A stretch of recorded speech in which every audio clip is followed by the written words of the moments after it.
You're listening to audio from the Decidedly podcast. For more information, find us on Instagram at Decidedly Podcast.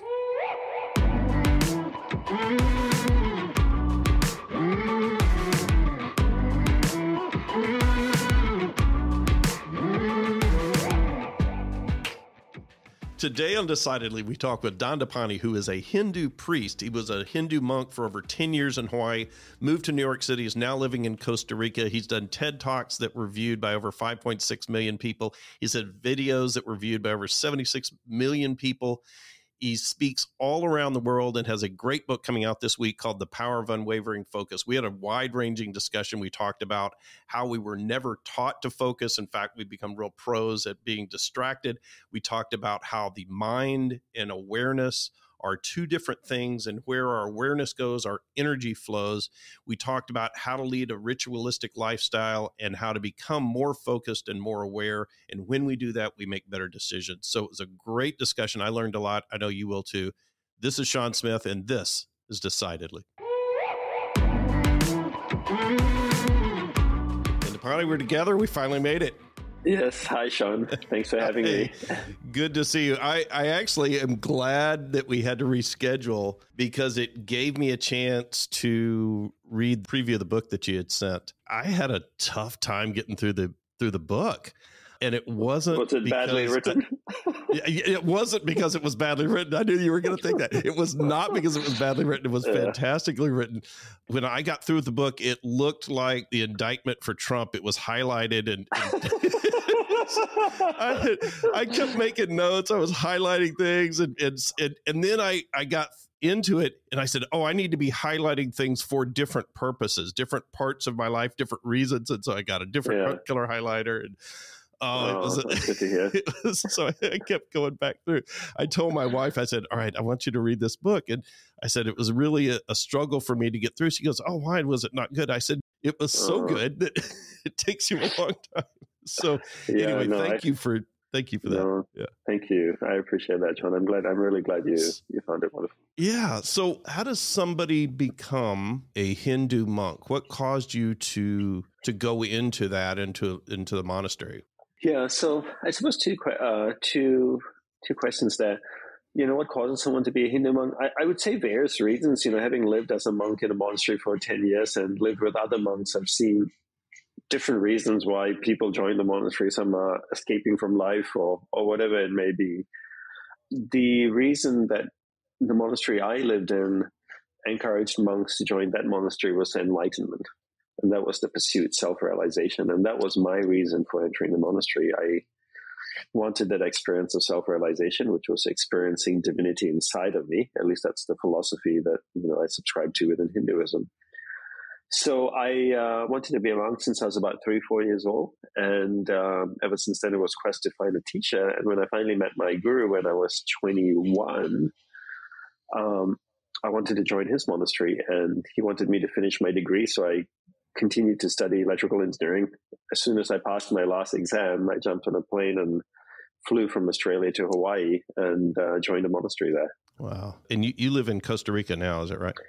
I do, yes. I lived in New York with my wife for 11 years, and then we moved here almost 2 years ago because we're building a spiritual sanctuary and a botanical garden here in Costa Rica. And you have won the lottery on places you've lived in your life. Australia, Hawaii, Costa Rica, New York. Yeah, New York. Yeah. So what is the process of doing that? You just show up at the door? Do you have to apply? Does it, Yeah, I would say every monastery is different. I can definitely share the process at ours. It begins, our monastery was small in terms of the number of monks. We only had 27 ordained monks at the time when I joined. And it's still always been very small. My guru was very strict about who came in. So the getting to join the monastery process was almost a year or more of getting to know my teacher remotely. And by that time, email had just come out. So I would email back and forth. He would give me things to read. I would get to know him. He would get to know me, because the guru-disciple relationship is an acceptance on both sides. I have to accept him as a teacher. He has to accept me as a student. And only then can we begin that relationship of a teacher-student. So you join the monastery and you literally give up everything and everyone in your life. I spoke to my parents twice a year on the phone, maybe for an hour each time. Never emailed them, wrote to them, never spoke to any of my relatives or friends. You give up your routines, everything, all your preferences, the chocolate or ice cream or going to the beach or coffee or whatever it is you love and like, the music you listen to, it's all gone. I'm sure that was one of the larger decisions in your life. Was it a difficult decision?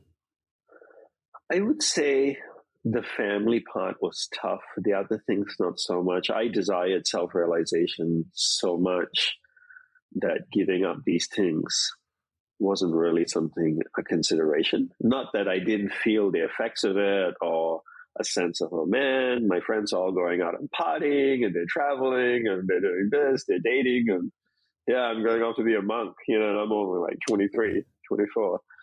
So that, yeah, I had those feelings, but it wasn't hard to give up. The harder part was, giving up the people I loved and knowing that potentially I would never see my mom and dad or my brothers for the rest of my life, or even the people I knew. And most of the people I knew prior to getting on the plane to going to Hawaii, I've never seen them again. Wow. Or even spoken to them. Yeah, so I'm a priest now, just for your audience to be clear. I'm no longer a monk. I left the monastery after 10 years of living there. The garb that I wear is the traditional outfit of a Hindu priest. And in Hinduism, priests can get married and have a family and work at McDonald's or be an entrepreneur. So I'm an entrepreneur. I live with my wife and my daughter in Costa Rica. Do you have a job? Or I don't know a lot about what a monk does. Financial side of a monastery. Right. I would say typically most monasteries are funded by a congregation or donors, and that's typically how it is. I would say across the board in most religions that have monasteries. In Hinduism, it's the same. Our monastery, my guru, I thought, was extremely financially savvy. He changed my perspective on money. He loved money. He loved what he could do with money and how he could impact people's lives and fulfill his mission with it. And I think there was so much misunderstanding when it comes to, spirituality and money.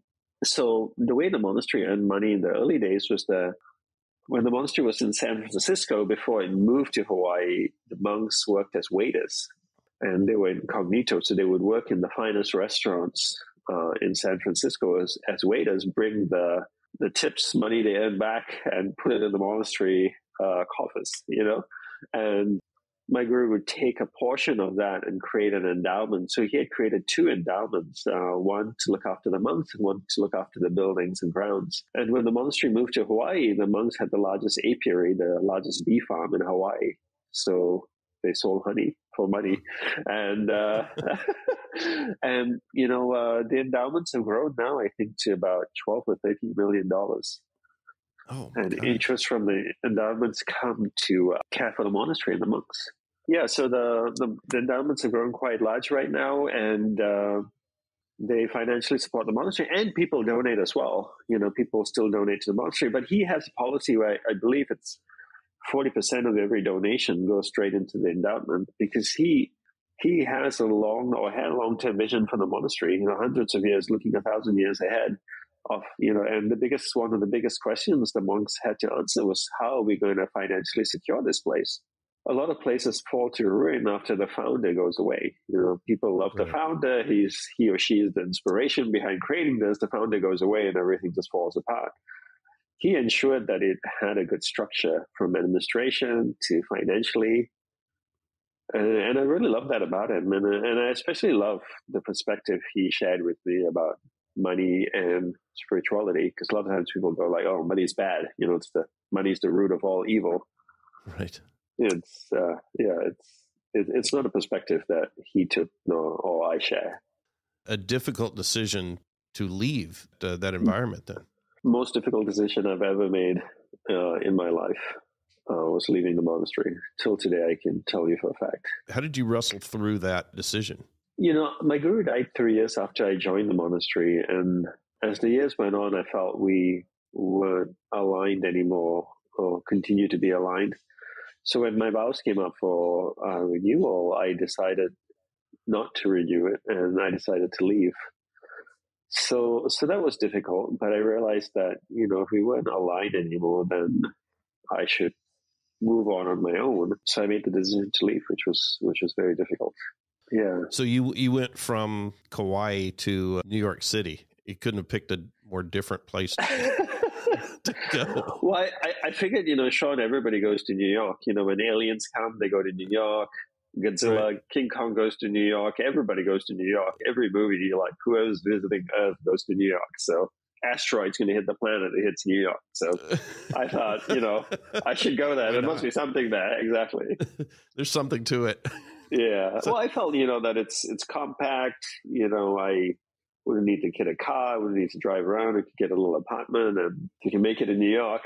Did you connect with your faith there with a group I know you didn't become you weren't continuing to be a monk in New York City, but yeah. How did you connect with your faith there? Well, when I left the monastery, I spent a couple of months. I landed in LA, spent a couple of weeks there just to kind of get set up, and then I spent 2 months in Colorado living with a close friend of mine and her husband, and then I moved to Rochester, New York, where one of my best friends, who's a priest, his father owns a temple in Rochester, a Hindu temple in Rochester, New York. So I stayed with him for about 8 or 9 months, and my first winter ever in my life was in Rochester, New York, which was like a rude awakening to cold. A little different from Kauai. Yeah, exactly. And so he was very kind.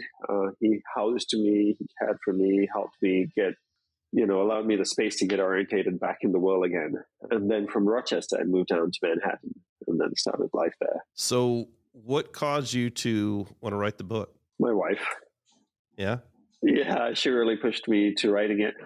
I just never found that writing a book was the way going forward. I met a gentleman through the Entrepreneurs Organization who I speak to a lot. And he told me many years ago, you should create online courses. That's the way to go going forward. Everybody's on their phone, everybody's digitally connected. They can access your content anywhere they want. They can listen to it on a bus, on a plane. So I started creating online courses quite a few years ago, and I felt that was a really great piece of advice to give. I could modify the course, I could update the course, I could edit it, refine it, very, very quickly. Whereas I felt a book was like, why write a book? So that my anybody can write a book. Yeah. Well, I realize now it's not so easy to write a book after having written it. It's Yeah, so my wife really encouraged me to write it, and a few close friends. So I decided to write it, and I'm really glad I did, Sean, because the process of writing it allowed me to articulate everything very, very clearly. And the published book right now is the 3rd edition, even though it's the 1st edition to come out. Yeah. I wrote the book once, and then I rewrote it, and then I rewrote the whole thing again for a 3rd time. And it contains 27 years of my learnings, because I literally met my guru 27 years and 3 days ago. Wow. That's how long ago I met him. And everything from the last 27 years and 3 days of studying with him, well, not everything, the foundation of what I've learned with him is in that book. So it wasn't like I went to a retreat or I had a profound experience watching a dolphin jump out of the water and then decided to write a book. It has 27 years of content and learning and experience and practice and failures. A lot of it, I think when we decide to think about what we're going to think about, we consciously focus on what am I thinking? What am I feeling? And spend time doing that. I was having a conversation with somebody the other day, and he was talking about wanting to help his team, the team that he led at the business that he owned, be more in touch with how they felt about things.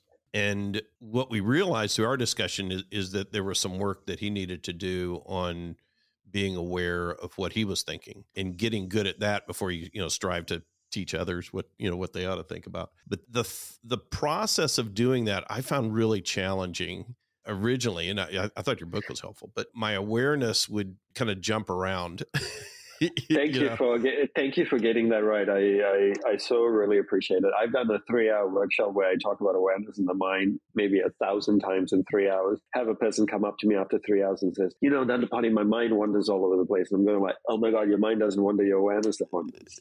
And that's what I've been talking about. So thank you for getting that right. I really appreciate it. Well, I want to make a point to do that. When people decide to start thinking about what they think about, deciding to really begin to use the power of focus, what do you find is their biggest struggle typically? A few things. One is that, in the book, I make the point that we've never been taught to focus, right? So because we haven't been taught it and we don't practice it, then we're not good at it. So most people practice distraction all day, just jumping from one thing to another. So that's what they're really good at. So when they embark on the process of learning how to focus, that's going to be the struggle. You have muscles in your mind that have been shaped to support a distracted mindset, not a focused mindset. So you have to be extremely patient and compassionate with yourself as you reshape those muscles to take the form of a focus mindset. And that's going to take a little bit of time and a lot of effort on your part. And the book outlines a very systematic, the power of small, incremental, tiny steps towards achieving that. And it can be done. It's not difficult. I learned to focus when I was 24 years old. And as a kid, I'm 48 now. As a kid, I got told all the time how distracted I was. And good thing I was born in the 70s, so there wasn't an ADD or ADHD. No one drugged me back then.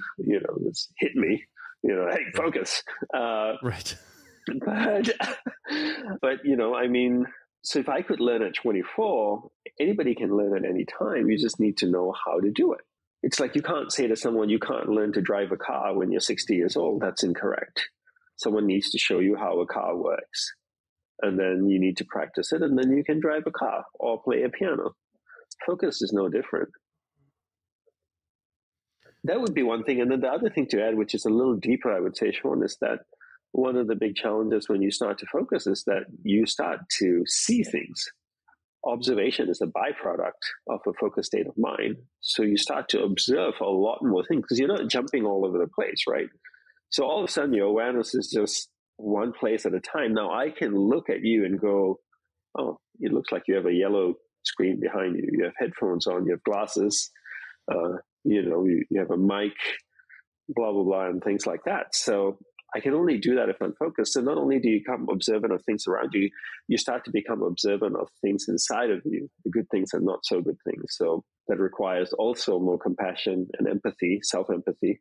Going like, okay, I have some work to do. The distractedness is a big key. When I was growing up, we didn't have, ADHD wasn't a thing. Right. It wasn't a thing. Well, maybe it was a thing. It wasn't a thing people were aware of. Yeah, exactly. It probably exists, but the solution was just to yell at people. Just tell them, just pay attention. Quit messing around. Smack them on the back of the head. That was the solution. Right. And now but I think it seems like we drug people too quickly now, that I completely agree. That becomes the solution. I mentioned in the book, right, Sean, where the gentleman, I shared a story where the gentleman comes up to me at an event and says, my son's been diagnosed with ADD or ADHD, and he's being drugged now. He's 7 years old. I'm extremely unhappy about it. And then I said to him, I'm not a medical expert. I don't fully understand ADD or ADHD. Can you share with me what is the essence of the problem? He says, my son struggles to concentrate. He gets distracted all the time at school, at home. So the doctor diagnosed him with attention deficit disorder, and now he's on medication. So I go, okay, if he's struggling to concentrate and focus, and that's what you're telling me is the essence of the problem, can I just ask a simple question? Has anyone taught him how to focus? And I go like, it's just like an eye opener for him, like, no. And I go like, okay, then how then do we expect him to focus? The same way if someone told me to play the piano and I can't play the piano, they diagnosed me with PPD, which is piano playing disorder, and then drug me for it. That would be unfair. The right step would be to teach me how to play the piano, help me practice the piano so I can be good at it. And maybe after 4 or 5 years of training, I still struggle, then maybe medication could assist me. but I don't think that's the first go-to. Why is it? Why do we drug someone when they don't know? We train people to do everything else. If you're a business owner and you hire employees and you have software or a cleaning company that cleans carpets, don't you teach them how to use the tools? Train them how to use the tools properly so they can go out there and install, routers or, servers or clean carpets. Why don't we teach people? You wouldn't drug them if they didn't know how to clean a carpet with your tool. It's just puzzling to me. How do we teach people how to focus then? I really wish, Sean, I could, this is the most common question I get, right? Can you tell my audience a quick little tidbit that they can just hang on to and start practicing focus? It doesn't work that way. You're in the financial business, correct? Yeah, right. I'm out of the monastery. Just say I walked out of the monastery doors yesterday, landed in Los Angeles with my robes and my beads, and I say to you, can you just give me like a quick little highlight about finance? So this right. What should I invest in? Yeah. So this penniless monk can even get going, and be successful. I'm like, where do you even start? One of the things when I looked at that and I knew that was a component of what you had written, and I found it fascinating because my mind, my awareness was around how to focus. And I thought the answer would be to block out the things that were distracting me. Common things athletes say, right? Like I mentioned in the book. Yeah. Yeah. And that would seem to be the logical step, is that if I want to focus on A, I should block out B. I should block out all these distractions. And you were seeming to say that that's not the way to go. Can we go back to you understanding awareness in the mind, that the mind doesn't move, that awareness moves within the mind? And then go back also to what you just said. If I want to focus on A, I have to block out B. If I'm blocking out B, where's my awareness going? Right. To B. Right. It's around B. Right. Yes. And so when athletes say, I'm on the court, I have a free throw, I have to block out everything. So now I'm blocking out what the opposition team is saying to me. I'm blocking out the cheerleaders. I'm blocking out the fans. I'm blocking out somebody else screaming at me. My awareness is going to all those things as opposed to the net where I need to get the ball in. We say things, right? We just say things because that's becomes a habit, and everybody just says it without even thinking about it. We spoke to Jeremy Pointsnow a few weeks back, who's a world championship blind golfer, and he made the comment to me that when he'll go up and he has to have somebody direct him where to hit the ball. And many times they will tell him, "Hey, watch out because there's a hazard on the left." And he'll always turn to them and say, "I can't see the hazard on the left." And you just introduced that into my into the equation. Right. Why did you do that? Yeah. No, exactly. Yeah. So I think it's the same thing. Focus is about awareness getting absorbed in who and what it is engaged with. If I can keep my awareness fully engaged with who and what I'm with, I'm focused. And that's all you need to do. It's not difficult. And the book outlines very simple, systematic steps in how to do that. We don't even go into meditation. We don't even go into breath control, breathing exercises, none of the stuff. The book focuses on the fundamental understanding of how the mind works, and then creating rituals or practices throughout the day, right? So that it becomes part of our lifestyle. And I think the approach in today's world, because people lack the understanding of what focus is, the approach is, if I meditate for 5 or 10 minutes in the morning, if I do my headspace for 10 minutes, or I do a breathing exercise in the morning for 5 minutes, I'll be better at focusing. I can be more focused throughout the day. And that's incorrect. What are you doing the rest of the 23 hours and 45 minutes? Is your awareness running around all over the place? And it's not balanced. I was really practicing this past week focusing. And I decided that one of the things I was going to focus on was when I was talking with my wife, that I would be more fully engaged than I was aware that I had been in the past. And it was really interesting. I became aware of the conversations in a different way. I didn't tell her I was doing it, but I was just, I was really focused on her as I was talking and as I was listening and on that conversation, and not letting things enter my mind and, about, oh, what do I have to do tomorrow? What am I going to say to what she just said? I wonder, if anything's happening on my phone that I ought to check while I'm, Right. And that's awareness really drifting away, experience. Right? It truly is. And in the book, I say about leveraging the non-negotiable reoccurring events in your average day, right? So speaking with your wife is non-negotiable. It's reoccurring on an average day. So rather than create something new in your life, you're integrating the practice of focus into an experience that happens every day, which is speaking with your wife. So every time you speak with your wife, you keep your awareness on her. It drifts away to your phone. It drifts away to a thought about a client. You bring it back. And now if you speak to your wife 2 hours a day, a cumulative total of 2 hours a day, 5 minutes here, 10 minutes there, 1 minute here, and each of those durations and opportunity to practice concentration, you're practicing focus for 2 hours a day. After 6 months, what would you be good at? If you practice the piano 2 hours a day, what would you be good at? Yeah. Playing the piano. If you practice focus 2 hours a day by leveraging something that's already happening, which is speaking with your wife, now it becomes almost effortless. You're not creating something new in the morning. You're not waking up at 6 a.m. saying, oh, I got to do my yoga, my meditation, my breath control, my blah, blah, blah, and whatever. Because your whole day becomes rituals, right, Sean? Your whole day, the idea is to create a lifestyle that helps reshape the mind to a focused mindset. And that's the key. And I think people need to grasp that key, right? Awareness in the mind is the first concept. Then making the whole day a practice.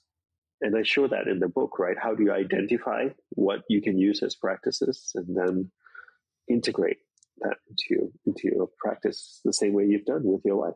Now, there may be somebody in your company that you talk to every day. Is there one person that you have to talk to every day, Monday to Friday? Yeah. Who would that be? Diane.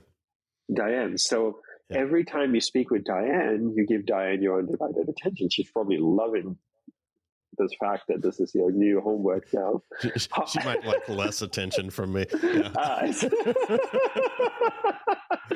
How many minutes a day would you say a cumulative total would you speak with Diane? Roughly probably an hour and a half. Okay, so an hour and a half. So you think you may have an hour and a half, 2 hours with your spouse at home, an hour and a half with Diane at work. You're up to 3 hours. Only those two opportunities. The rest of the day, go ahead and be a squirrel. But now you start making those things that reoccur in your life an opportunity to practice, a ritual for practicing concentration. It won't take you very long before your mindset is just programmed to be focused. The same way it's programmed to be distracted. Right. It came through practice. Yeah, I really had to fight it because it's there's so many distractions. It seems like there's more now than ever. For sure. No, for sure. Because I do everything, most of the things I do are on my phone now. And so everything, if everything is coming through this one channel, my focus tends to go to that one channel to be productive, to be entertained, to be, educated, informed, all these things. And my focus is around this device. So maybe that's not good all the time. Yeah, and I think that's why it's so important to define our relationship with technology, right? I'm pro-technology, and people always hold their phones up at me and tell me, Dandapani, these things are ruining our lives. And I go, no, they're not ruining our lives. It's your inability to exercise discipline around the use of them that's ruining your life. And for me, I'm clear of my purpose in life. My purpose in life defines my priorities in life, which allows me to know what to focus on. Now, because that part is clear, now when I look at my phone, I ask the question, how can this phone serve me in leading a purpose-focused life? So I look at the phone as a servant to me. It's here to serve me, not me to serve it. So the same way I'm creating a botanical garden here in Costa Rica, like a spiritual botanical garden, I have shovels. They sit in a container in the garden.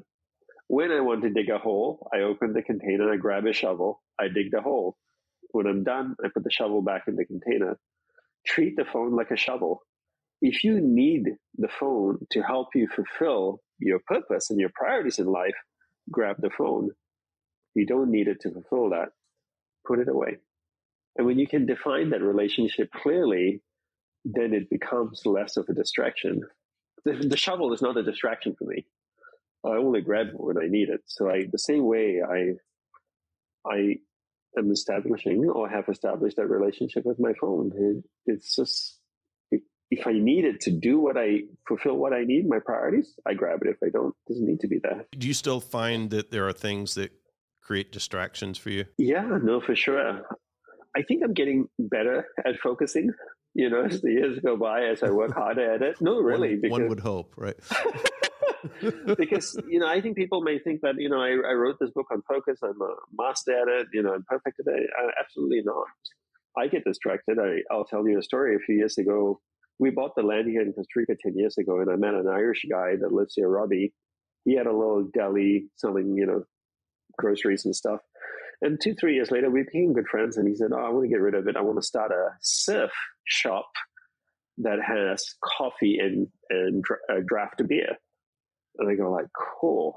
I can't surf, but I thought, if I can partner in on a surf shop, I'll get the cool surf creds. Right. So I said, shall we go into business? He says, great, let's do it. So we started talking about the business, how we would structure it. It was going to be in the same town that I was going to move into. 3 months into it, we were like, knee waist deep in all of this. I called one of my close friends, who was also a bit of a mentor to me, and I shared with him what I was doing. And I asked him, what do you think? He said, you're an idiot. And I said, tell me something I don't know. And he goes, you talk about focus, you talk about purpose, defining your priorities. Why the hell are you opening up a surf and brew shop when you can't even surf and you don't even drink beer, or you hardly ever drink beer? Is that aligned with your purpose? And I go, absolutely not. And you're right. I got distracted. So I think we will perpetually get distracted through our life. That's unavoidable. We just awareness needs to be aware of itself enough to redirect itself to our purpose and priorities. And along with focus, Sean, defining purpose and priorities is key, right? Because knowing to focus itself is not enough if you don't know what you're going to focus on. Right. Yeah. For sure. I think finding out what your purpose is key. And I think there are a lot of times we don't have clarity on that. You find that a lot of the people you talk to don't have a lot of clarity on what their purpose is? Most people don't, because we've never been, and I don't blame them, we've never been taught that we need a purpose in life. You go through school, you learn all kinds of things. Your parents teach you all kinds of things, but no one tells you that you need a purpose in life. Your business has a mission and a vision statement, right? And that helps you to guide your business. So why shouldn't life have a purpose? And how would we find a purpose if we've never been told that we need one, or shown how to go about finding one's purpose? But we should have a I think purpose. That's the part that's difficult, is that I don't see a lot of information, and maybe I haven't sought it out in the right way, that provides a good guide on how to determine what that purpose is. No, there's hardly anything out there that teaches you in a very structured way how to find that. But before even finding the purpose, I would say focus is the prerequisite for discovering purpose, because what I always say is, if I can't be focused, how can I be in a state of self-reflection long enough to reflect on what it is I want in life? I need to be able to turn my awareness inward, reflect on my life and go, what do I want, Dandapani? What makes me happy? Who makes me happy? What is the source of my joy? What do I really want to get out of life? Oh, look at that bunny hopping over there. Well, that's interesting. Okay, what was I saying? Yes, what's my purpose in life? I think I should get pizza tonight. It's been a long time since I've had pizza. Yeah, I like that margarita pizza. I'm going to get it from that store. Oh yeah, going back to purpose. I'll never find my purpose if I can't focus long enough to self-reflect and look within and see what it is I want. And that's why start with focus. And that's why, I could have written a book on meditation. I could have written a book on self-realization. I could have written a book on discovering purpose. But if we don't have that fundamental skill of purpose, of focus, how will we achieve anything else in our life? How can you be certain you're focusing on the highest and best thing you should be focusing on? In other words, if I want to say, I'm going to focus on happiness, or I'm going to focus on calmness or whatever, and yet and I'm just using those as examples, that there might be some higher purpose that I should be focusing, that I'm missing the boat, so to speak. Well, it's a ladder, right? You have to take the next step, the next rung before you take the one above it. Yes, you can say, okay, should I be thinking about enlightenment? Should I be thinking about self-realization, experience of divinity? Is that what I should be focusing on? Okay, maybe it is, but what's the next step you should be doing? It should always be in incremental steps. So what do I focus on? I focus on the things that uplift me, that make me happy. Focus, calmness, which is all contentment, peace of mind. These are the things people want. But it's very important to understand that these are byproducts, right? What you want to do is craft a lifestyle. What kind of lifestyle can I craft when I focus on that lifestyle? The byproduct of that lifestyle results in peace of mind, in contentment, in happiness, in joy, in fulfillment. So, I talk a lot about energy vampires, about eliminating people in your life that are toxic, because spending time with toxic people doesn't uplift you. So how do we handle that? So I've crafted a life where I surround myself with people that are uplifting. There are no toxic people in my life.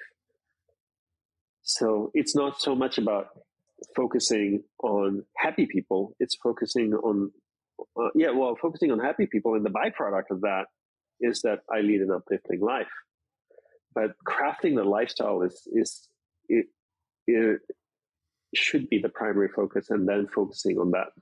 So not the pursuit of happiness, not in the book I talk about how, we shouldn't pursue happiness, right? Happiness is a byproduct. And a lot of people will say, especially parents say to their kids, mom and dad only want you to be happy. And, don't pursue happiness. Pursue a lifestyle that results in the feeling of happiness, that results in the feeling of peace of mind. That's what we should focus on. Does that make sense? I'm not sure if I articulated myself clearly. It makes total sense. There were people that I know that focus on, it seems like all of their stories are victim stories. And it always happens to them. And where their awareness is around how they're getting screwed over, how they're getting taken advantage of, how, something bad was happening to them. All of their stories were there. And I began to notice that. I began to distance myself from it. I said, this person is just bad energy to me. All their stories are negative. Yeah. And they were such a pro at it, is that you could talk to them and they begin to infect you because they dwell in that every day. They're a pro at it. It's I couldn't get away fast enough. And since you understand awareness in the mind so well, let's talk about how awareness in the mind relates to what you just shared. So just say Joe is this toxic person and is always, talking the way you're saying. He has allowed his awareness to go to that area of the mind over and over and over again his whole life. And now in the book, I talk about where awareness goes, energy flows, right? So every time awareness goes to that area of the mind, that's where energy is flowing. Energy is being deposited in that area of the mind. That area of the mind becomes strengthened and becomes really magnetic. Now, when Joe is speaking to you, he's pulling your awareness to that area of the mind, because that area of the mind that he's cultivated for years, which is like the negative self-talk, the depressing part, whatever it may be, is so highly magnetized that it can pull your awareness to that area. And before you know it, you're experiencing what he's experiencing. The opposite is also true. If you find a person who has awareness has been going to an uplifting area of the mind for decades, and they've deposited so much energy there, and that area of the mind is so magnetic, when you're standing with them, he or she can pull your awareness to an uplifting area of the mind. And after 5 minutes of conversation with that person, you go like, oh my God, wow, that was so refreshing. Wow, that was just like, what an inspiring human being. Same thing. Same thing that happened with Joe is happening with Susan, for example. And that's understanding the mind and how it works now allows you now to better navigate awareness in the mind and what to avoid and what not to avoid. But when you don't understand how something works, it becomes very hard to harness it, control it, and direct it. Yeah, for sure. The awareness of that was really key when I became aware that, hey, this person's really dragging me to a place I don't want to go. Yeah. It's, and it is so easy to fall into that trap. I find that with people I interact with. I was having a conversation with my dad the other day, and he was talking about something, and he mentioned that, he felt, this is what happened with, this, and boy, the state of Texas is just corrupt because of this. I said, well, Dad, they may not be corrupt. They may just be bureaucratic and inefficient, and maybe some other things. Yeah. He went right to this point where they were just corrupt. I said, I don't know. So I was able to pull myself out of it rather than getting into this unproductive discussion about politics that I didn't want to. No, and that's the great thing, right? Once you understand that awareness and the mind are two separate things, you can see where someone's awareness is going in their mind. The mind is a vast space with so many different areas. And once you understand this and you see the awareness starting to go and get closer and closer and closer to a negative area of the mind, then you go like, right. I don't want to go there. And if you accompany them with your conversation, then that's where your awareness is going to end up. And that's what you're going to end up feeling. So I see that right away. I check out. I move my awareness somewhere else. Pull us out of that death spiral discussion that we were about to go in. As I look at focus, one of the things I find is that as I'm able to focus on things more precisely, I'm able to see things differently because I'm able to have a different perspective and come up with better solutions, advice, and better decisions because I'm able to focus. And I think for some people, it seems counterintuitive that we ought to have a big picture. We ought to look at all the options, look at all the choices, look at all, and I find that if I'm able to focus, I'm actually coming up with better decision-making frameworks. Observation is a byproduct of a concentrated state of mind. The more I concentrate, the more I'm observant. The more I'm observant, the more information I gather, the more things I see. Doesn't mean I'll always make better decisions, but I have the ability now, the opportunity now to take that information, process it, and make better decisions. I mean, how has Google made money? How has Facebook made money? By gathering information. They gather tons of information. They have the ability to process that information, form conclusions, and sell it back to us. Right. And we don't, if we're so distracted, we don't see opportunities. We don't see information. We don't see pitfalls around us. That's why for me as an entrepreneur, I find focus is a non-negotiable asset. Absolutely non-negotiable. And for my team as well, because I want my team to be observant. I want them to see opportunities. I want them to see pitfalls. I don't want them to miss information going by, opportunities going by. And if you're distracted, you would miss all of that. A client could be talking to one of your team members, mention something briefly, and because they weren't concentrated, they won't even hear it. And now a huge opportunity would have gone by. I find I catch 99% of the things because I can actually focus on what people are saying. And through little bits of information, they've told me so much that I can now use as an opportunity to push my business forward. I've become more and more aware of how energy is transferred, and I try and make sure that I'm not putting myself in a position where it's an energy drain, where energy is flowing just out and I feel depleted. So I try and focus on making sure that I'm aligned with my values, that I'm acting in a way that's consistent, because that I make sure that in the work that I do, that I'm using my strength, so that I'm not depleting energy, trying to fight against my natural tendencies, trying to fight against what my values are, doing something that's misaligned with my values. Are you finding that in the work that you're doing around focus, that there is that correlation with energy depletion? If somebody's not focused, that they're just draining energy, they finish the day depleted and exhausted? Absolutely, because if where awareness goes, energy flows. If my awareness is jumping all over the place, then that's where my awareness is going. I give the example in the book where imagine if awareness is a car and energy is the gasoline that fuels the car. If my car sat idle in the driveway for an hour, I wouldn't consume very much gasoline. But if I drove around like an Uber driver all over the place, I would consume a lot of gasoline. So if my awareness is jumping all over my mind, I'm consuming tons of energy as opposed to just staying focused on one thing. Yeah, it's probably a lot like that in business too. For businesses that are, you were using the example of starting a surf shop, that businesses that are too distracted, not focused on what their real core purpose is, are consuming a lot of energy, so to speak, and not being able to reach their full potential.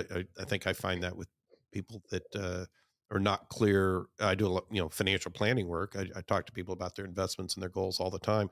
And if they're not clear on what their core goal is, what's the main thing we're trying to accomplish here? What's the importance of this money to you? What are we trying to do here? That they're all over the place with talking about stocks or talking about, hey, my brother-in-law has a friend who works for a company. Should we buy this stock? And, all this type of stuff. I had a discussion the other day with somebody, and they were retired.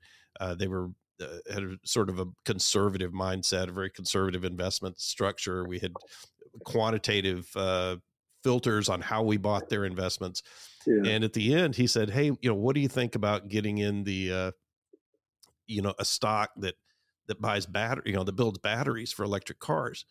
And I said, well, that would not be aligned with your investment thesis that we've built. I said, we would have to change everything to do that.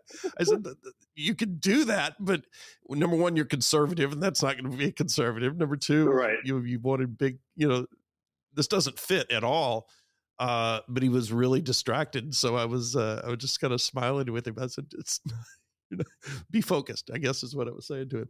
But yeah, and that happened. And you're right. A lot of companies are distracted. And take me for an example, right? I mean, I have a clear mission of what I want to do with my business and my everything.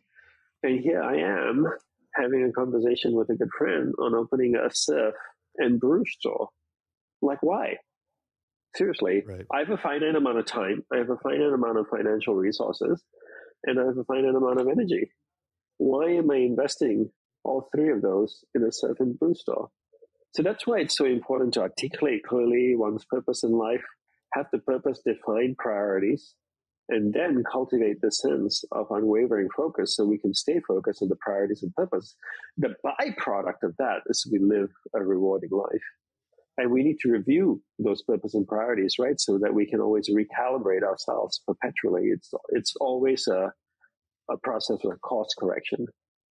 I don't know how to fly a plane. I'm just assuming when a plane flies, it just doesn't go in a straight line, that it might need to course correct because there's turbulence or wind, or I would imagine, or sailing a ship, right? It just doesn't go in a straight line. You're always course correcting in some way.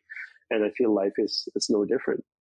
But unless, like you say, you articulate the purpose clearly, the priorities clearly, how would you course correct? Right. Yeah.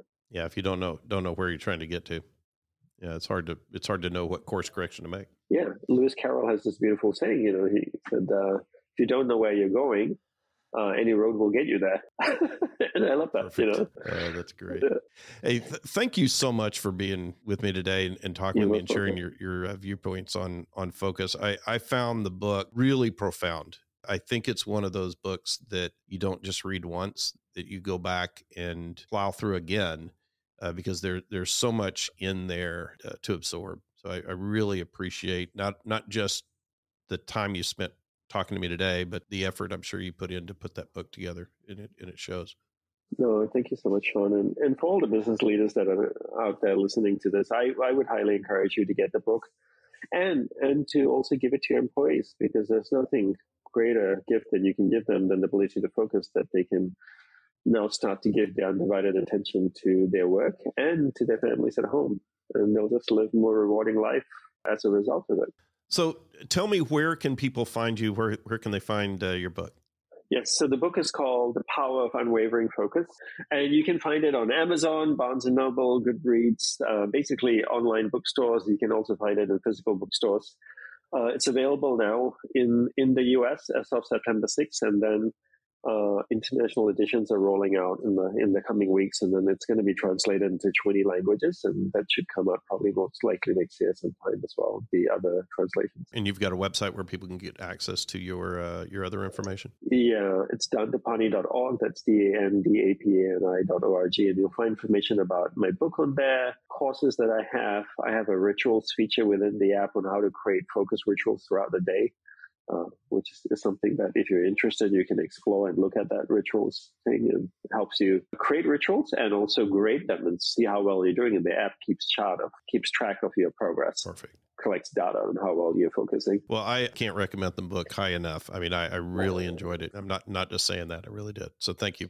No, thank you, Sean. And thank you so much for having me on your show. And thank you for being a good student of awareness in the mind and for using the correct terminology of saying awareness moves in the mind does not. I really appreciate that. That was the biggest gift you gave me today.